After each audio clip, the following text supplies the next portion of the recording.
Welcome to The Explainer. Today we're unpacking an absolute cultural juggernaut. We are talking about the monumental, live, 3-hour Netflix roast of Kevin Hart. Look, this wasn't just your average comedy show. It was a massive collision of Hollywood glitz, brutal insults, and frankly, probably some incredibly stressed out publicists. So let's dive right into exactly where comedy stands today.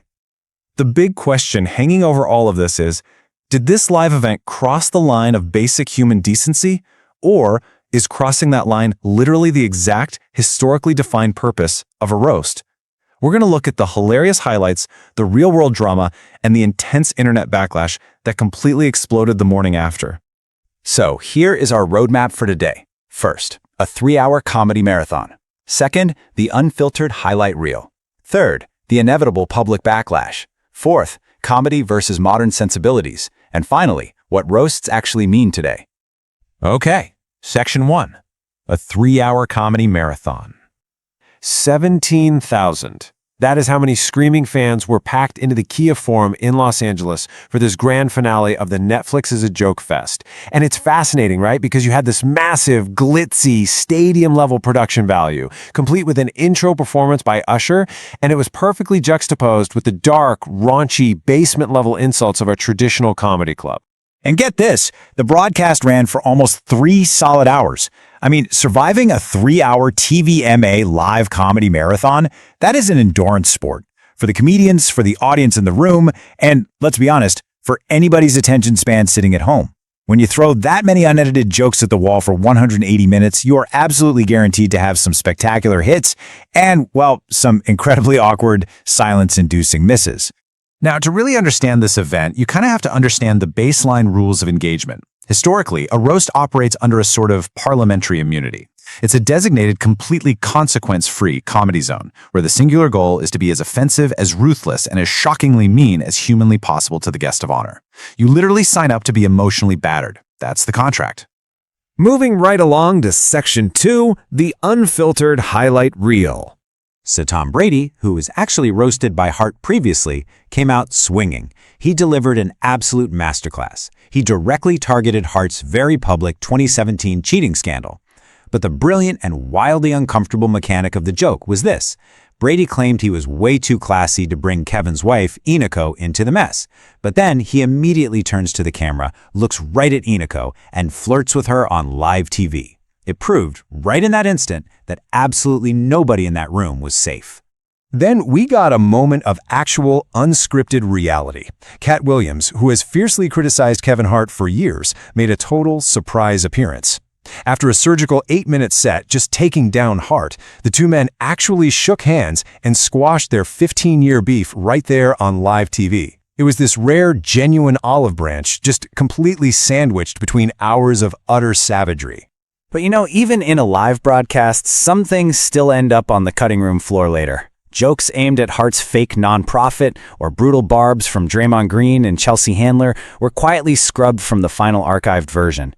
Tony Hinchcliffe's jokes about Melania Trump, also gone. It turns out, even with that parliamentary immunity we talked about, Netflix's PR and legal teams definitely still have blood pressure limits.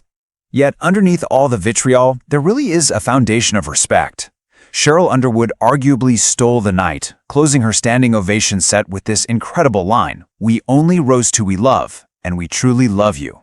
And that perfectly captures the historical defense of this whole medium. The cruelty is just the packaging, right? The affection is the actual gift inside. Which brings us to Section 3, the inevitable public backlash.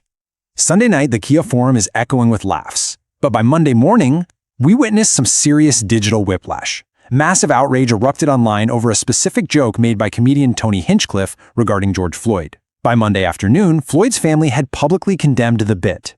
This incredibly rapid shift from live applause to ongoing Reddit outrage perfectly highlights the friction between the insulated bubble of a comedy stage and the realities of modern audiences. And Hinchcliffe wasn't the only one generating real-world tension. You had Chelsea Handler being called out for past ties to Jeffrey Epstein, while she simultaneously fired back at other comedians' political leanings. You had the host, Shane Gillis, catching heat over past controversies regarding Asian slurs. The stage suddenly felt a lot less like a scripted comedy show and way more like a live-action airing of deeply uncomfortable political and cultural grievances. All right, Section 4, comedy versus modern sensibilities. This really brings us to the core of the backlash. It's this brutal tug-of-war between two totally different worldviews. On one side, you have roast immunity. Defenders argue that tuning into a roast means you should expect dark, offensive humor. It's a consequence-free zone, and if you're offended, well, you just missed the joke. But on the flip side, you have modern accountability. This audience argues that just slapping the word roast on an event doesn't magically make basic decency vanish. To them, leveraging a real-world tragedy for shock value isn't clever, it's just lazy cruelty. And in modern times, they argue some lines simply shouldn't be crossed just for a laugh. Kevin Hart, the man of the hour himself, offered his own unapologetic defense amidst all this noise. He stated, "There's no emotion, no consequence. It's the concept of a roast. Leave the emotions and the feelings at the front door." For Hart, that sheer shock factor, those audible gasps from the crowd, that is exactly what everyone signed a contract for. And finally, Section 5, what roasts mean today. Ultimately, this whole event highlights a very specific live entertainment formula. Streamers are actively prioritizing these live, unscripted events because they rely on the undeniable power of unpredictable viral moments. Honestly, it requires these massive corporations to host totally HR-violating content, but they do it because balancing immense viewer outrage against massive viewership metrics, it usually results in a win. Simply put, outrage drives clicks, and clicks drive subscriptions. Which leaves us with a final and pretty provocative thought. As corporate platforms continue to push the boundaries of this parliamentary immunity just to capture our attention, where exactly does the joke end and reality begin? Can a multi-million-dollar live broadcast truly be a consequence-free zone in the internet age? It's a fascinating tension that is absolutely going to shape entertainment for years to come. Thanks for joining me to unpack this on today's Explainer. Keep questioning what you watch, and I'll catch you next time.